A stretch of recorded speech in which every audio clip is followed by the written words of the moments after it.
مفتی صاحب میں نے ایک بات نوٹ کی, میں سوال قاری صاحب سے پوچھ رہا ہوں, ہم یعنی میں ایک بچوں والا سوال پوچھ رہا ہوں اور بہت ہی بچوں والا سوال ہے, مگر میں مفتی صاحب علامہ صاحب جب بھی کہہ رہے ہیں امام حسن کہہ رہے ہیں, قاری صاحب امام نہیں کہتے, اس کی کوئی خاص وجہ ہے؟ آپ سیدنا حسن فرما رہے ہیں, اچھا یہ بھی سیدنا حسن نہیں, امام نہ کہنے کی کوئی خاص وجہ تو نہیں؟ نہیں کوئی خاص وجہ, یعنی ہم کہیں آپ بھی کہہ سکتے ہیں امام حسن کہہ سکتے ہیں, جیسے امام بخاری کہتے ہیں, امام حسین کہتے ہیں, امام حسن کہہ سکتے ہیں نا, لیکن امام علی نہیں کہتے. ایک یعنی چل نہیں رہا نا, ایک کہاں یعنی رواج میں, معاشرے میں ہمارے یہاں تو چل رہا ہے. جیسے ابو بکر صدیق کو کہتے ہیں امام ابو بکر, امام عمر, کوئی نہیں کہتا. نہیں لیکن امام حسن کو تو کہتے ہیں نا, اس لیے کہہ رہا ہوں. وہ اس لیے کہتے ہیں کہ ایک طبقے کے وہ امام ہیں جو 12 امام چلے آ رہے ہیں نا, ان میں سے وہ ایک ہے. آپ کے بھی امام ہیں جی جی, حضرت علی امام کا. دیکھیں اس معنوں میں جو آپ پوچھ رہے ہیں نا کہ کیوں, تو اس کا میں نے جواب دیا کہ ایک طبقے کے وہ باقاعدہ امام ہیں جس طرح 12 سلسلے چلے آ رہے ہیں. ماشاءاللہ. سب سے پہلے تو آیت تطہیر, آیت تطہیر سورۃ الاحزاب کی آیت نمبر 33 ہے.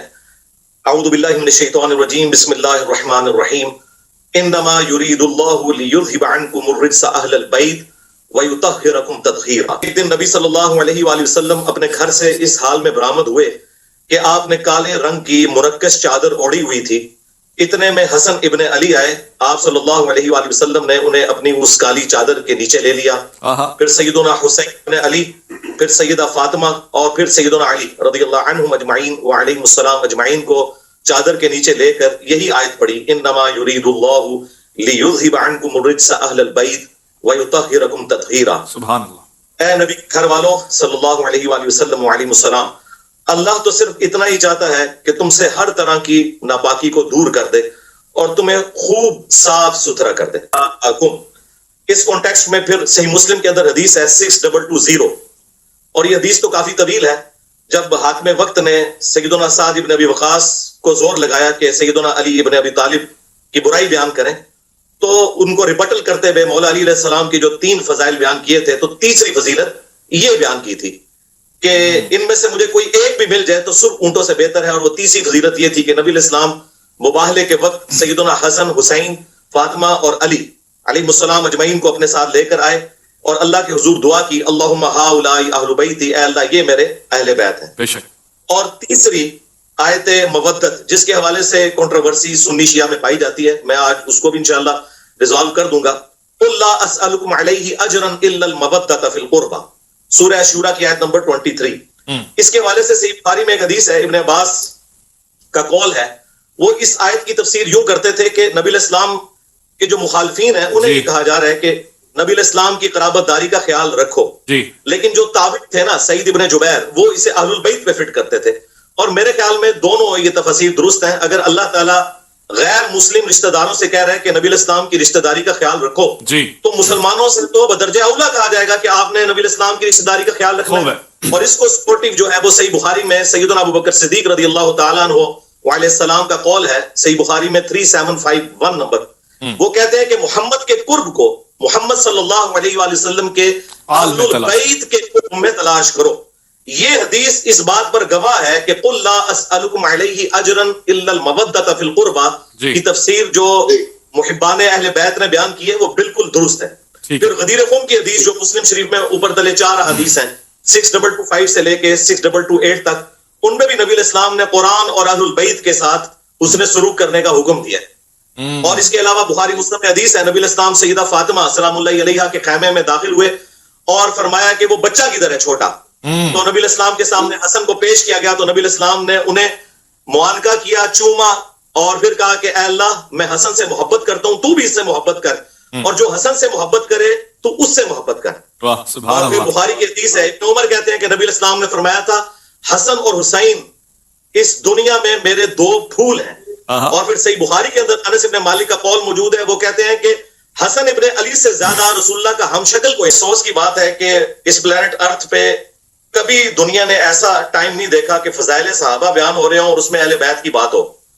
لیکن یہ اس امت کی بدبختی ہے کہ جب اہل بیت کا ذکر ہوتا ہے نا, تو زیادہ ٹائم فضائل صحابہ پہ اور اس جسٹیفیکیشن پہ چلے جاتے ہیں. تو میں کہتا ہوں صدق رسول اللہ, یا رسول اللہ آپ نے سچ کہا تھا. یہ آپ نے ابو بکر کے بارے میں نہیں کہا تھا رضی اللہ تعالیٰ عنہ, نہ عمر کے بارے میں, نہ عثمان کے بارے میں, کہ میری امت میں عیسیٰ ابن مریم کی مثال مولا علی علیہ السلام والی ہے. کیونکہ حضور کو پتا تھا کہ یہ کام ڈالنا ہے چوتھے خلیفہ کے ساتھ ان لوگوں نے. تو چوتھے خلیفہ کی فضیلت کبھی بھی انہیں ہضم نہیں ہوگی. یہ بات حضور کو پتا تھی. مسند احمد میں حدیث ہے المعجم الکبیر طبرانی کے اندر اور مشکات کے اندر کہ علی تیری محبت میں غلو کر کے جو ہے وہ گمراہ بھی ہوگا ایک فرقہ اور جہنم میں جائے گا اور تجھ سے بغض رکھ کے بھی ہوگا. اب ہم نے محبت والے تو ہمیں ماشاءاللہ بچپن سے پڑھائے جاتے ہیں. یہ بغض والے کون سے؟ بغض والے وہ ہیں جو کہ محبت والوں کا رد کر رہے ہوتے ہیں. ان کے اندر پھر وہ اتنا غلو آتا ہے کہ انہیں چیزیں ہضم نہیں ہوتی. جیسا کہ ان کو کہا تھا صحیح. جب رسول اللہ علیہ وسلم سے کہا گیا تو آپ نے فرمایا فاطمہ کیا تو یہ پسند نہیں کرتی کہ جس سے تیرا باپ محبت کرتا ہے تو بھی اس سے محبت کرے. یعنی اصل محور جو ہے وہ اللہ کا رسول ہے.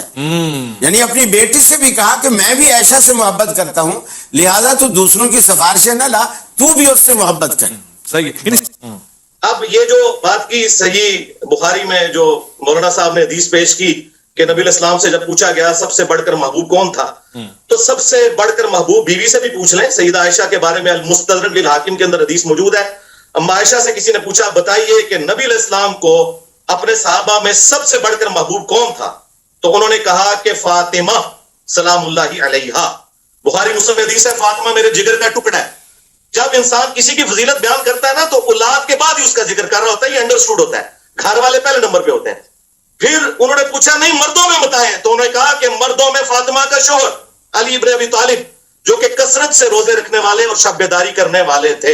الحمدللہ یہ میری ماں نے بیان کیا ہے سلام اللہ علیہا. تو یہ سارے فضائل ہیں لیکن ہمیں دیکھنا چاہیے کہ جب اہل البیت کی بات ہو تو ہم اسپیسیفکلی اپنی گفتگو اس پہ رکھیں اور دوسری طرف نہ ہم چل پڑیں. وہ ہمیں ضرورت نہیں ہے. وہ فضائل صحابہ ماشاءاللہ پچھلے 1000 سال سے فضائل صحابہ کانفرنسز ہو رہی ہیں اور بڑا ذکر ہو چکا ہے اللہ کے فضل سے اس کے اوپر. اس وقت جو ہے اہل بیت کے حوالے سے کوشش ہے کریں کہ بھئی اہل بیت کے ساتھ جن لوگوں نے ظلم کیا اہل بیت کے بارے میں تھا کہ میں تمہیں خوف دلاتا ہوں میرے بعد ان کے ساتھ اس نے سلوک کرنا غدیر کی حدیث میں. تو اہل بیت کے حوالے سے ہمیں سینسٹیو ہونا چاہیے. یہ حدیث حضرت علی کے بارے میں ہے اور آخری میں حدیث بیان کروں جس کی 32 اسناد موجود ہیں جامع ترمذی میں. جی ایک تو ہے اللہ کا محبوب جی ایک ہے اللہ کے محبوب کا محبوب. جی نبی علیہ السلام کے سامنے ایک بھنا ہوا پرندہ لایا گیا. اسے حدیث طائر کہتے ہیں. نبی علیہ السلام نے کہا اے اللہ میرے ساتھ اس شخص کو بھیج یہ پرندہ کھانے کے لیے جو اس مخلوق میں سب سے بڑھ کر تجھے محبوب ہے. اللہ اکبر. تو سیدنا علی رضی اللہ تعالیٰ عنہ تشریف لے آئے اور پھر ساتھ بیٹھ کے بھنا ہوا پرندہ کھایا. تو ایک اللہ کے محبوب ہے اور ایک اللہ کے محبوب ہے. الحمدللہ. تو فضائل سب کے ہیں لیکن جب ہم آج بات کر رہے ہیں تو انشاءاللہ صلح حسن میں بھی انشاءاللہ جب آپ سوال پوچھیں گے تو میں انشاءاللہ صلح حسن سے بھی پردہ اٹھاؤں گا کہ صلح حسن کی آڑ کے اندر جس طریقے سے امام حسین علیہ السلام کی شخصیت کو ملائن کیا جاتا ہے حضرت علی کی گستاخیاں کی جاتی ہیں. تو میں اس صلح کا بالکل پول کھولوں گا بخاری ابو داؤد ترمذی کی روشنی میں انشاءاللہ حقائق پبلک کے سامنے رکھوں گا لیکن جب آپ سوال کریں گے تب انشاءاللہ. انجینئر صاحب نے اگرچہ ہمیں نام نہیں لیا کسی کا لیکن ٹارگٹ تو کیا. اس میں یہ کہ انہوں نے یہ بات چھیڑی کہ جب فضائل اہل بیت کی بات ہو تو یہ خواہ بیچ میں صحابہ کو گھسیڑ کر اس سے جو ہے وہ علیحدگی کا اختیار کرتے. تو کیا یہ کام انہوں نے آج نہیں کیا کہ یعنی صحابہ کی تعریف ان کو برداشت نہیں ہوئی اور اس کو تنقید کا نشانہ بنا. موضوع امام حسن علیہ یہ کوئی موضوع میں یہ کوئی شرعی حکم ہے.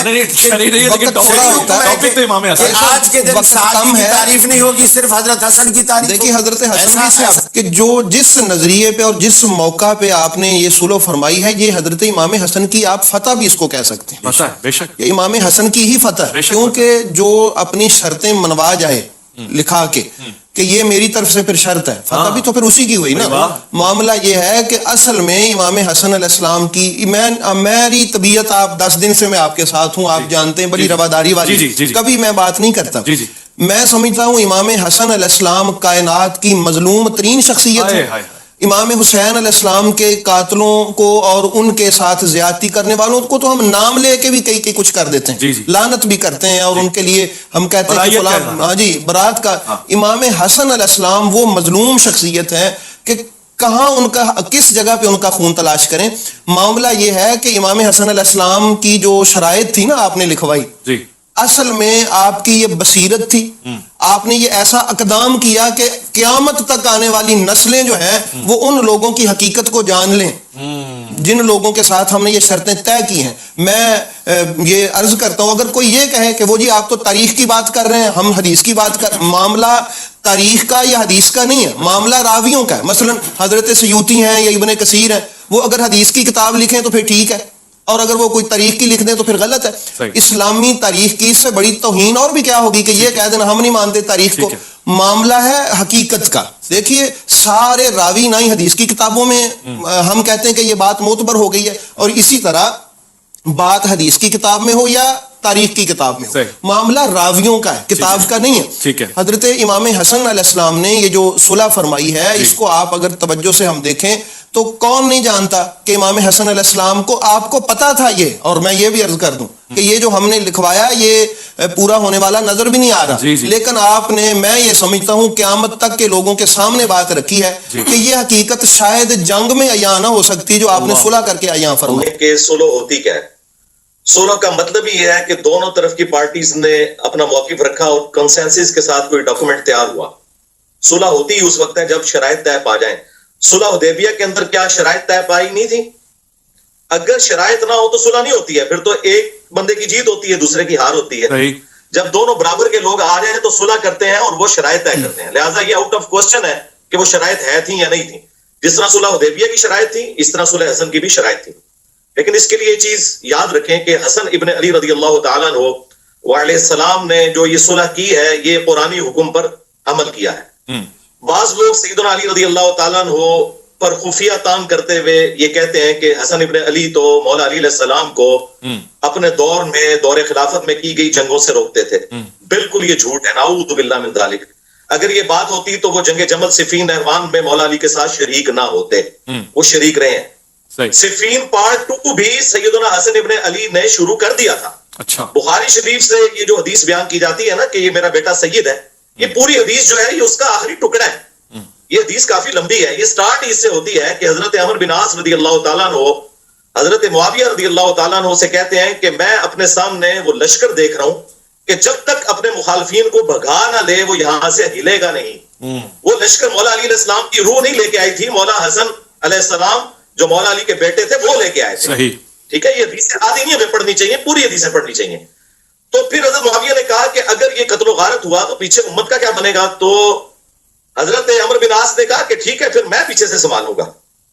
تو پھر اسی گفتگو کے دوران حضرت معاویہ نے کہا کہ کیوں نہ ہم حسن کے سامنے صلح پیش کریں، کچھ ہماری بات وہ مان لیں کچھ ہم ان کی مان لیں. تو ساتھیوں نے کہا کہ مشورہ اچھا ہے. تو یہ صلح کی طرف جو آفر ہے یہ حضرت حسن نے نہیں کی.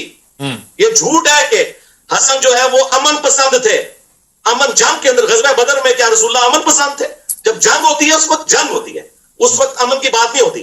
سورۃ الانفال میں ہے کہ اگر میدان جنگ میں مخالف تم سے صلح کی بات کرے تو اسے ایکسپٹ کر لو. تو حسن ابن علی صفین پارٹ 2 لڑنے آئے، لشکر لے کے آئے. حضرت معاویہ کو جب عمر بن عاص رضی اللہ تعالیٰ عنہ نے کہا کہ یہ تو نہیں ہلیں گے، ہم ان کو صلح آفر کرتے ہیں، انہیں پتا تھا کہ قرآنی حکم پہ اہل البیت عمل کریں گے. تو جب صلح آفر کی گئی تو حضرت حسن ابن علی نے وہ صلح کی آفر سورۃ الانفال کے تحت قبول کر لی، جس طرح نبی علیہ السلام نے صلح حدیبیہ قبول کر لی تھی. اگرچہ نبی علیہ السلام کا پلڑا بھاری تھا اس کے باوجود مشرکین عرب کے ساتھ صلح کر لی. اچھا، یہ صلح کی تو ظاہر ہے وہ شرائط کیا تھیں؟ جی، بنو امیہ کے ممبروں سے جو سب و شتم کا سلسلہ کیا گیا ہے حضرت علی کے اوپر، جو لوگ یہ کہتے ہیں یہ تنقید تھی. مسلم شریف میں 6229 نمبر حدیث ہے، ابو تراب پر لعنت کے الفاظ ہے، وہ گالی سے بھی بڑھ کر لعنت کرتے تھے نعوذ باللہ ممبروں سے. 6229 صحیح مسلم، غدیر قم سے اگلی حدیث. اور 5واں رکھا گیا خمس. افسوس کے ساتھ ان 5 شرائط میں سے صرف 5ویں شرط پہ عمل ہوا ہے کہ حضرت معاویہ رضی اللہ تعالیٰ عنہ خمس دیا کرتے تھے. میں پورا ایک پروگرام بخاری مسلم سے کر سکتا ہوں کہ کس طریقے سے ان شرائط کی دھجیاں بکھیری گئیں. سب سے بڑی بات یہ ہے کہ حضرت حسن ابن علی کو زہر دے کے قتل کیا گیا. مصنف ابن ابی شیبہ میں آتا ہے کہ انہیں زہر دے کے شہید کیا گیا 47 ایئرز کی ایج میں. میری 47 ہونے والی ہے، میری ایج میں حسن ابن علی کو زہر دے کر قتل کر دیا گیا تاکہ وہ نوبت ہی نہ آئے 49 ہجری میں کہ وہ جانشین بن سکیں. اور وہ جو بخاری حدیث ہے سید والی، وہ اسی حدیث میں آتا ہے کہ خمس ہوگا، اور اس کے بعد وہ راوی حدیث کہتے ہیں کہ حضور کی پیش گوئی پوری ہوئی کہ میرا یہ بیٹا سید ہے. اس کی وجہ سے مسلمانوں کے 2 بڑے گروہوں میں صلح ہوگی.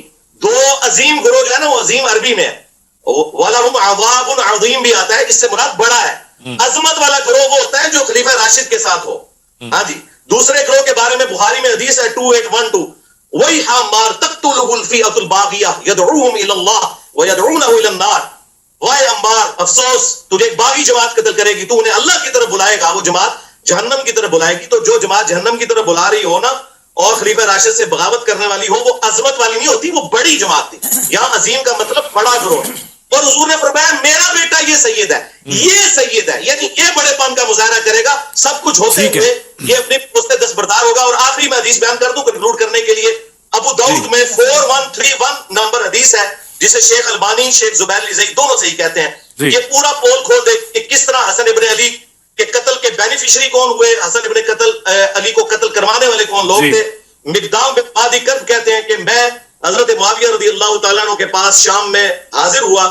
اسی دوران حسن ابن علی کی شہادت کی خبر جب پہنچی تو میں نے پڑھا انا للہ و انا الیہ راجعون. اس وقت جو سامنے حاکم بیٹھے ہوئے تھے انہوں نے کہا کہ تو حسن کی موت کو مصیبت شمار کرتا ہے. اللہ اکبر، نعوذ باللہ، نعوذ باللہ. تو مقدام بن مادی کرب کو غصہ آ گیا. وہ انہوں نے انجینئر صاحب کی ویڈیوز نہیں دیکھی ہوئی تھی، انہوں نے نبی اسلام کی صحبت کی ہوئی تھی. انہوں نے کہا کہ میں حسن کی موت کو مصیبت میں جانوں کہ نبی اسلام زانوں پر ایک طرف حسن کو اٹھاتے تھے، دوسری طرف حسین کو، کہتے تھے حسن خود سے ہے، حسین علی سے ہے. واضح ہو گیا. بس میں نے انجینئر صاحب جو گفتگو سنی ہے، تاریخ نہیں ہے. 4131 میں نے انجینئر صاحب جو گفتگو سنی اس وقت جو آپ بیان فرما رہے ہیں، حدیث ہے کہ اللہ تعالیٰ کو حلال چیزوں میں سب سے ناپسندیدہ طلاق ہے. جی یہ کیسے ہو سکتا ہے کہ حسن ابن علی جو ہے وہ 2 یا 3 دن کے لیے کسی کو بیوی بنائے اور پھر طلاق دے دیں؟ یعنی وہ 200 یا 120 شادیاں، اس قسم کی روایتیں ہیں مولا حسن علیہ السلام کی طرف منسوب کرنا، یہ صراحتاً میں سمجھتا ہوں گستاخی ہے. اور اس گستاخی کو جس طریقے سے لوگ جسٹیفائی کرنے کی کوشش کرتے ہیں وہ بالکل غلط ہے. یہ چیز بالکل قرآن و سنت کے منافی ہے، ان کی شخصیت کے اندر بالکل نہیں بیٹھتی.